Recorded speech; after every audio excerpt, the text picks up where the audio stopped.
Welcome friends, हमारे इस YouTube channel at educational academy के इस यूट्यूब चैनल में आप सभी दर्शकों का बहुत बहुत स्वागत है।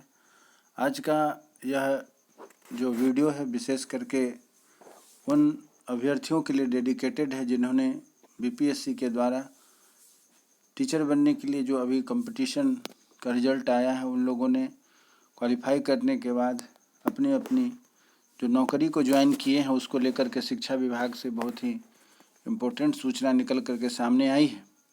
यह सूचना इसलिए महत्वपूर्ण है कि जैसा कि आप सभी जान रहे हैं कि जिन अभ्यर्थियों ने इस बीपीएससी के शिक्षक प्रतियोगिता परीक्षा को क्वालिफाई किया है, उन लोगों की ज्वाइनिंग बिहार सरकार शिक्षा विभाग ने दूर दराज के ऐसे स्कूलों में करने की व्यवस्था की हुई है जहां पर शिक्षा के क्षेत्र में अभी तक कुछ विशेष सुधार, बहुत जागृति नहीं आई है। उन सभी क्षेत्रों में सरकार का प्रयास है, शिक्षा विभाग का प्रयास है कि जो नियोजित शिक्षक हैं बीपीएससी के द्वारा 7वें चरण की जो यह बहाली हुई है उसमें उन शिक्षकों के उन जगहों पर नियुक्त किया जाए जिससे कि उन्हें बच्चों को पढ़ाने का मौका मिले जो अभी तक शिक्षा से दूर रहे हैं, जिसके कारण बच्चे शिक्षा अर्थात विद्यालय को छोड़ देते हैं, ड्रॉप आउट हो जाते हैं और उन्हें अच्छी शिक्षा दी जा सके। इसीलिए आप जानते हैं कि बीपीएससी के द्वारा क्वालिटी बेस्ट टीचर को निकाल करके पास करके यहाँ पर ज्वाइन कराया गया है। इसी सिलसिले में वैसे अभ्यर्थी जो ज्वाइन करने के बाद दूर दराज के क्षेत्रों में कैसे रहेंगे, इसी समस्या को ध्यान में रखते हुए बिहार शिक्षा विभाग ने यह अधिसूचना जारी की है कि आपके लिए विद्यालय के नज़दीक में ही रहने की व्यवस्था होगी जिससे कि आप इधर उधर न भटकें और किसी प्रकार की परेशानी ना हो। इसी बात को ध्यान में रखते हुए आज का यह महत्वपूर्ण टॉपिक है जिस पर आज हम लोग चर्चा करने जा रहे हैं। टॉपिक का विषय है कि वहाँ पर रहने वाले शिक्षकों को रहने के लिए आवास की सुविधा बिहार सरकार मुहैया कराने जा रही है। ऐसा क्या है, क्यों है, कैसे है, इन सभी चीज़ों का डिटेल्स के लिए हम लोग आज इस वीडियो में डिस्कशन करने जा रहे हैं, जो मैं उम्मीद करता हूं कि आपको अच्छा लगेगा। हमारे वीडियो के साथ शुरू से आखिरी तक बने रहें। उम्मीद करता हूं कि अच्छा लगेगा और अच्छा लगने के बाद आप अपना एक लाइक शेयर सब्सक्राइब जरूर दें जिससे कि आप हमारे तरफ से किए गए इस प्रयास को, जो आपके लिए विकास के लिए, आपके लिए जानकारी के लिए, आपके लिए आगे आने वाले जो परीक्षाएं हैं उनकी योजना बनाने में आपके लिए काफ़ी उपयोगी सिद्ध होगा। चलिए इस उम्मीद के साथ कि आप हमारे साथ शुरू से आखिरी तक बने रहेंगे, आगे बढ़ते हैं कि हमारा आज का क्या विषय है, टॉपिक है। तो मकान मालिक रियल एस्टेट कंपनी कृपया ध्यान दें। मकान मालिक और रियल एस्टेट कंपनियां कृपया ध्यान दें, अर्थात वैसे शिक्षक अभ्यर्थी जिन्होंने अभी अभी 7वें चरण की बीपीएससी के शिक्षक नियोजन में नियुक्ति हुई है राज्यकर्मी के तौर पर, उन्हें दूर दराज के क्षेत्रों में स्कूल दिया जा रहा है, उनके लिए भी इसी व्यवस्था की जा रही है। शिक्षा विभाग में हाल ही में 1 लाख से अधिक विद्यालय अध्यापकों की नियुक्ति हुई है जो बिहार लोक सेवा आयोग से चयनित होकर के आए हैं। इन विद्यालय अध्यापकों को शीघ्र ही विभिन्न जिलों के दूरस्थ प्रखंडों एवं गांवों में स्थित विद्यालयों में पदस्थापित किया जाएगा जहां इनके रहने आवासन की व्यवस्था हेतु यह विभाग प्रयास कर रहा है। इसके अतिरिक्त शिक्षा विभाग में पूर्व से लगभग 4 लाख शिक्षक कार्यरत हैं जो विभिन्न प्रखंड और गांवों के दूरस्थ स्थानों के विद्यालयों में जाकर के अध्यापन का काम करते हैं। यह देखा गया है कि पूरे राज्य में विशेष तौर पर दूरस्थ क्षेत्रों में मकानों एवं आवासन की अनुपलब्धता के कारण कई शिक्षकों को जिला मुख्यालय में मकान किराए पर लेना पड़ता है जिससे उन्हें दूरस्थ गांवों में स्थित विद्यालयों में आने जाने में काफ़ी समय एवं पैसा खर्च करना पड़ता है। उल्लेखनीय है कि शिक्षा विभाग का वार्षिक बजट लगभग 80% शिक्षकों के वेतन में व्यय होता है। शिक्षा विभाग प्रत्येक वर्ष अध्यापकों शिक्षकों के वेतन पर लगभग 33,000 करोड़ रुपए खर्च करता है और औसतन 8% HRA अर्थात मकान किराया भत्ता प्रत्येक शिक्षक को दिया जाता है।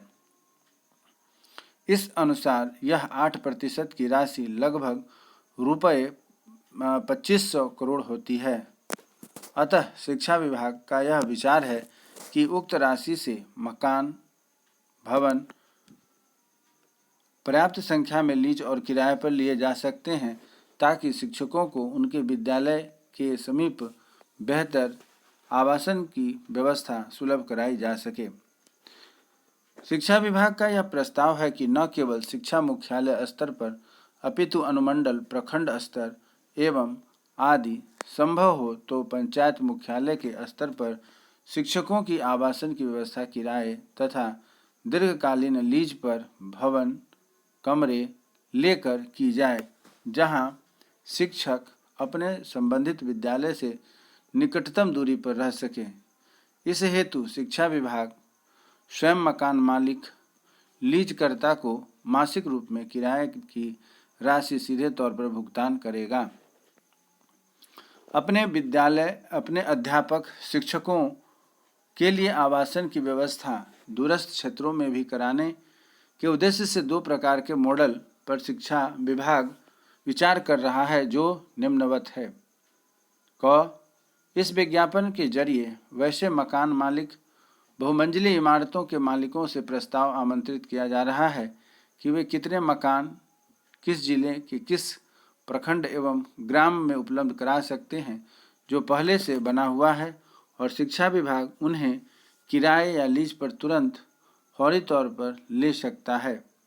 ख है, उपरोक्त के अतिरिक्त शिक्षा विभाग रियल एस्टेट कंपनीज को एवं अन्य फर्मों या व्यक्तियों से भी प्रस्ताव आमंत्रित करता है कि वह जिला मुख्यालय, अनुमंडल मुख्यालय एवं प्रखंड मुख्यालय पर ऐसी बहुमंजिली इमारत बनाएं जहां केवल विभाग के शिक्षकों के आवासन की व्यवस्था हो। ये बहुमंजिली इमारतें निजी कंपनी अपने खर्च पर बनाएंगी और शिक्षा विभाग इन्हें दीर्घकालीन लीज पर लेगा और प्रत्येक माह किराए का भुगतान करेगा। उपरोक्त सुझाव के अतिरिक्त यदि कोई और मॉडल सुझाव शिक्षा विभाग को प्राप्त होता है तो उसका भी स्वागत है। इस विज्ञापन के जरिए शिक्षा विभाग प्रारंभिक रुचि अर्थात इनिशियल एक्सप्रेशन ऑफ इंटरेस्ट सभी इच्छुक व्यक्तियों, मकान मालिकों, रियल एस्टेट कंपनीज एवं अन्य फर्मों से आमंत्रित करता है। वह कितने फ्लैट मकान फौरी तौर पर उपलब्ध करा सकते हैं और अगले 1-2 वर्षों में कितने मकान अतिरिक्त बनाए जा सकते हैं। कृपया उपरोक्त के अनुसार प्रारंभिक रुचि हेतु अपना प्रारंभिक प्रस्ताव इस विभागीय वेबसाइट जो यहाँ दिया गया है state.bihar.gov.in/education-bihar पर जाकर संबंधित लिंक पर क्लिक कर आवेदन समर्पित कर सकते हैं। आवेदन भरने की तिथि 4 नवंबर 2023 संध्या 5 बजे तक है। तत्पश्चात शिक्षा विभाग द्वारा इच्छुक प्रस्ताव दाताओं के साथ एक गोष्ठी पटना में की जाएगी, जहां पर आपके सुझाव व विस्तृत चर्चा की जाएगी। सभी इच्छुक व्यक्ति की परीक्षाओं, जिज्ञासाओं का उत्तर दिया जाएगा और तत्पश्चात विभाग के द्वारा पुनः विज्ञापन निकालकर वित्तीय प्रस्ताव आमंत्रित किया जाएगा। इस संबंध में एक गोष्ठी दिनांक 8 नवंबर 2023 को 12 बजे की जाएगी। इसमें इच्छुक व्यक्ति फर्म भाग ले सकते हैं और अपने विचार या सुझाव दे सकते हैं। सुझाव व्यक्ति अपने आवेदन में यह भी इंगित करें कि क्या वह गोष्ठी में भाग लेने के लिए आना चाहते हैं या नहीं, ताकि तदनुसार गोष्ठी के आयोजन की व्यवस्था की जा सकेगी। निदेशक प्रशासन। तो आपने देखा कि जो दूर दराज में हमारे शिक्षक अभ्यर्थी अभी पास करने के बाद अपना योगदान करेंगे अपने अपने स्कूलों में, उनकी आवासन व्यवस्था के लिए बिहार सरकार शिक्षा विभाग ने यह नोटिस जारी किया है कि आप यदि अपने इन मकानों को, रियल एस्टेट्स को गवर्नमेंट को देना चाहते हैं और आप इसके एवज में मासिक किराया लेंगे तो आपका स्वागत है और इससे सरकार के बहुत बड़ी पैसे की राहत होगी और यह पैसे शिक्षा के लिए जो शिक्षक नियुक्त होते हैं उनको वेतन के तौर पर दिया जाएगा, तो उससे गुणवत्तापूर्ण शिक्षा और बेहतर हो सकेगी।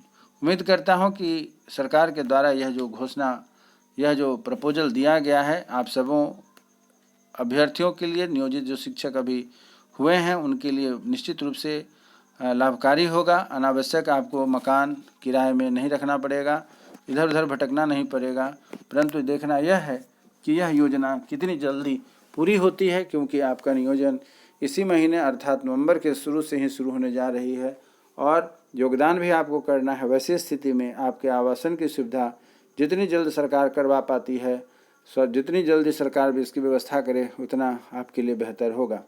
मैं उम्मीद करता हूं कि मेरे द्वारा दी गई यह जानकारी आपको निश्चित रूप से अच्छी लगी होगी।